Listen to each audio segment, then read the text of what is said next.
வாழ்க வளமுடன். ஓம் நமச்சிவாய. அனைத்து தமிழ் உள்ளங்களுக்கும் வணக்கம். வேத ஜோதிடத்தில் முக்கியமான மற்றும் மங்களகரமான கிரகமாக கருதப்படுபவர் சுக்கிர பகவான். அன்பு, அழகு, செல்வம், ஆடம்பரம் மற்றும் வாழ்க்கை வசதிகளை தீர்மானிக்கும் கிரகமாக விளங்குகிறார் சுக்கிர பகவான். சுக்கிர பகவான் பொதுவாக சுமார் 25 நாட்களுக்கு ஒருமுறை தனது ராசியை மாற்றுவார். அந்த வகையில் வரும் மார்ச் மாதம் 26ஆம் தேதி வியாழக்கிழமை அன்று அதிகாலை 5:30 மணிக்கு மீனராசியில் இருந்து வெளியேறி மேசராசிக்கு பயிற்சியாக உள்ளார். சுக்கிர பகவான் மேசராசியில் ஏப்ரல் மாதம் 19ஆம் தேதி பிற்பகல் 3:51 வரை பயணம் செய்வார். இந்த சுக்கிர பயிற்சியானது மிகவும் சிறப்பு வாய்ந்தது. ஏனெனில் இது விசுவாசு ஆண்டின் இறுதி சுக்கிர பயிற்சி ஆகும். அதே போல இது பாலபவம் வருடத்தின் வரக்கூடிய முதல் சுக்கிர பயிற்சி ஆகும். இந்த சுக்கிர பெயர்ச்சி உங்கள் வாழ்வில் பல மாற்றங்களை தரப்போகிறது. குடிசையில் இருந்த சில ராசிக்காரர்களின் வாழ்க்கை இப்போது கோபுரத்தில் ஏறப்போகிறது. பணம் பல வழிகளில் இருந்து வரப்போகிறது. இதுவரை இருந்து வந்த உடல் உபாதைகள் படிப்படியாக குறையப் போகிறது. பட்ட கடனை அடைக்க புது வழிகள் பிறக்கும். நடக்கப்போகும் இந்த சுக்கிர பெயர்ச்சியால் உங்கள் வாழ்வில் வளமும் நலமும் செல்வ செழிப்பும் பெற்று வாழ்வில் உயரிய நிலையை அடைய எல்லாம் வல்ல எம்பெருமானை வேண்டி விரும்பி கேட்டுக்கொள்கிறேன். கன்னி ராசி அன்பர்களே, இந்த சுக்கிர பெயர்ச்சியின் போது தெளிவாக திட்டமிட்டு உடனுக்குடன் செயல்படுவீர்கள். உங்களுக்கு கீழ் பணிபுரிபவர்களுக்கு மன உற்சாகத்தையும் தைரியத்தையும் கொடுப்பீர்கள். இன்பத்தையும் துன்பத்தையும் சமமாக பாவிக்கும் மனப்பக்குவம் கிடைக்கும். வசீகரமான பேச்சும் மிடுக்கான நிலையும் உங்களின் தன்னம்பிக்கையை பறைசாற்றும். கிடைக்க வேண்டியவை தானாகவே கிடைத்துவிடும். வழக்கு விவகாரங்களில் உங்களுக்கு சாதகமான தீர்ப்பு கிடைக்கும். இல்லத்தில் திருமணம் போன்ற சுபகாரியங்கள் நடக்கும். குழந்தைகள் பிறந்து வம்சம் விருத்தியாகும். குடும்பத்தில் உற்றார் உறவினர்கள் முழுமையான ஆதரவை தந்து உங்களின் கைகளை பலப்படுத்துவார்கள். அதே நேரம் எதிலும் அவசரமும் பரபரப்பும் வேண்டாம். தவறு செய்பவர்களிடம் கூட்டு சேர வேண்டாம்.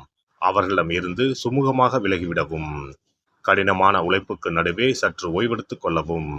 மற்றபடி முன் அறிமுகம் இல்லாதவர்களும் உங்களுக்கு உதவுவார்கள்.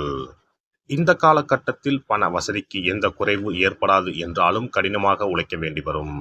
சிலருக்கு அனாவசிய செலவுகள் செய்ய நேரலாம். அதனால் மனச்சோர்வுக்கு ஆளாகாமல் உங்கள் வேலைகளில் கூடுதல் கவனம் செலுத்தவும். உடல் நலத்தில் அக்கறை காட்டவும். குடும்பத்தில் மருத்துவ செலவுகள் ஏற்படலாம் என்பதால் கவனம் தேவை. உறவினர்கள் ஒன்றுமில்லாத விஷயத்தை கூட பெரிதுபடுத்தி விடுவார்கள். எனவே அவர்களிடம் எச்சரிக்கை தேவை. பிள்ளைகளுக்கு சிறிது பின்னடைவு ஏற்படும். செய்தொழிலில் அகலக்கால் வைக்க வேண்டாம். மற்றபடி கோவில்களில் நடைபெறும் விசேஷ பூஜைகளில் கலந்து கொள்வதற்கான வாய்ப்புகள் கிடைக்கும். தர்ம காரியங்களுக்கு செலவு செய்து மகிழ்வீர்கள். சகோதர சகோதரிடம் ஏற்பட்ட பிணக்குகளை பேசி தீர்த்து கொள்வீர்கள். உத்தியோகஸ்தர்களின் கோரிக்கைகளை மேல் அதிகாரிகள் சற்று காலதாமதமாகவே பரிசீலிப்பார். எனவே பொறுமையுடனும் பொறுப்புடனும் நடந்து கொள்ளவும். மற்றபடி முடிவு சாதகமாகவே அமையும். வேலையில் திருப்தி காண்பீர்கள். வெளியூர் பயணங்களை செய்வீர்கள். சக ஊழியர்களுக்கு உதவுவீர்கள். இதனால் அலுவலகத்தில் உங்களின் அந்தஸ்து உயரும். வியாபாரிகளுக்கு முயற்சிகளுக்கு தகுந்த லாபம் கிடைக்கும். நண்பர்கள் மற்றும் கூட்டாளிகளுடன் ஒற்றுமை அதிகரிக்கும். புதிய வியாபாரம் செய்வதற்கான முயற்சிகளில் ஈடுபடுவீர்கள். கொடுக்கல் வாங்கல் விஷயங்கள் சீராக இருக்கும். சிறிய சிரமங்களுக்கு பிறகே புதிய குத்தகைகள் கிடைக்கும்.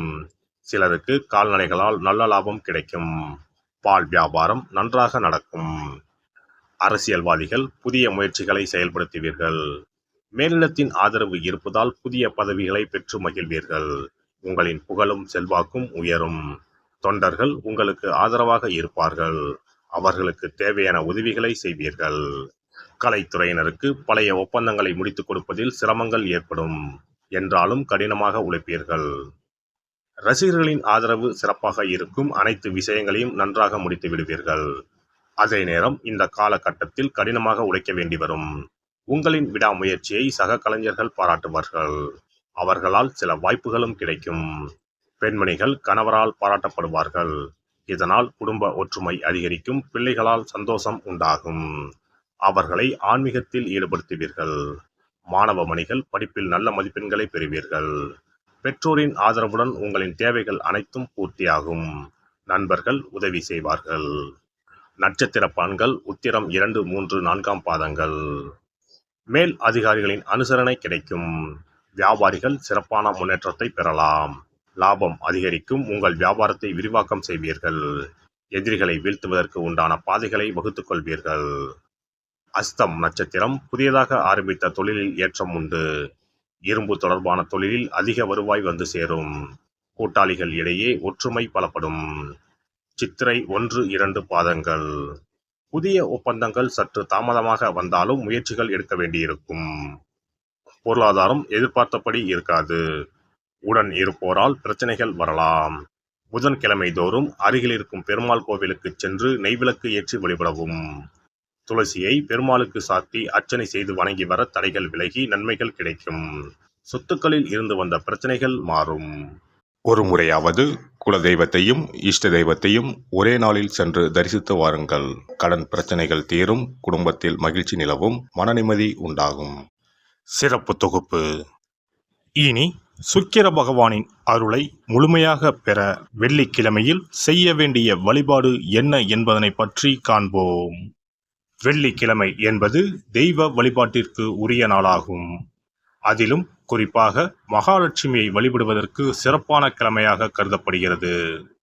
நமக்கு செல்வத்தை வாரி வழங்கக்கூடிய மகாலட்சுமி தேவியும் குபேரனும் நம்முடைய பூர்வ ஜென்ம கர்ம வினைக்கு ஏற்ப பலாபலன்களை கொடுக்கிறார்கள். அதை அனுபவிக்க செய்யும் பொறுப்பு சுக்கிர பகவான் பார்த்து கொள்கிறார். ஒருவர் செல்வந்தராக இருப்பதற்கு ஜாதகத்தில் சுக்கிரன் அருள் கட்டாயம் இருக்க வேண்டும்.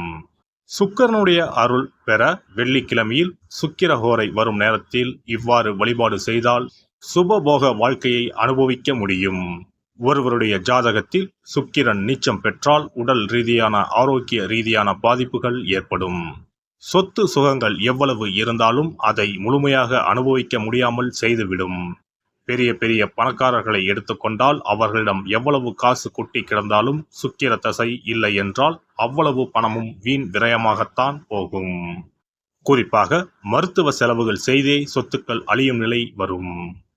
இதற்கு சுக்கிர பகவானுடைய வழிபாடு நல்ல ஒரு பலனை கொடுக்கும். சுக்கிர பகவானுக்கு வெள்ளிக்கிழமை என்பது உரிய தினமாகும். சுக்கிரன் அருள் பெற வீட்டில் வெள்ளி பொருட்களை பயன்படுத்துவது நலமாகும். வெள்ளியில் சுக்கிரன் வசிப்பதாக ஐதீகம் உள்ளது. வெள்ளி பொருட்கள் கொண்டு பூஜை செய்தால் சகல சௌபாக்கியங்களும் உண்டாகும். சுக்கிர வழிபாடு செய்ய நினைப்பவர்கள் காலை 6 மணி முதல் 7 மணி வரையிலான காலம் சுக்கிரஹோரை ஆகும். அதனை தவறவிட்டால் மதியம் 1 மணி முதல் 2 மணி வரை சுக்கிரஹோரை நிகழ்கின்றது. அதையும் தவறவிட்டால் இரவு 8 மணி முதல் 9 மணி வரையிலான சுக்கிரஹோரை நேரத்தில் வழிபாடுகள் செய்து பயன்பெறலாம். இவற்றில் காலை 6 மணி முதல் 7 மணி வரையிலான முதல் சுக்கிரஹோரையில் சுக்கிர வழிபாடு செய்வது சிறப்பான பலன்களை கொடுக்கும். காலை முதல் மாலை வரை உபவாசம் இருந்து சுக்கிர பகவானுக்கு உரிய காயத்ரி மந்திரத்தை உச்சரித்து கல்கண்டு சேர்த்த சர்க்கரை பொங்கலை நைவேத்தியம் படைத்து வெள்ளை நிற பூக்களால் அர்ச்சனை செய்ய வேண்டும். சுக்கிர தசை நடப்பவர்களும் சுக்கிரன் நீச்சம் பெற்ற ஜாதகக்காரர்களும் இந்த வழிபாடு செய்வது சிறப்பான பலன்களை கொடுக்கும். சுக்கிர தசை நடக்கும் பொழுது சுக்கிர வழிபாடு செய்து வர வருமானத்தை சுகமான வாழ்க்கை வாழ்வதற்கு உரிய வகையில் பயணிக்க செய்யும். வீடு நிலம் வாங்குவது, ஆடம்பர பொருட்கள் சொத்துக்கள் போன்றவற்றை வாங்க வைக்கும். அதுவே சுக்கிரன் நீசம் பெற்ற காலத்தில் இந்த வழிபாடு செய்பவர்களுக்கு வீண் விரயங்கள் இல்லாமல் ஓரளவிற்கு வறுமையிலிருந்து பிழைக்கச் செய்யும். வெள்ளிக்கிழமையில் நவக்கிரக கோவிலுக்கு சென்று சுக்கிர பகவானுக்கு வெள்ளை வஸ்திரம் சாற்றி வழிபாடு செய்யலாம். வெள்ளை நிற நைவேத்தியங்கள் தயார் செய்து கோவிலில் வரும் பக்தர்களுக்கு தானம் செய்யலாம்.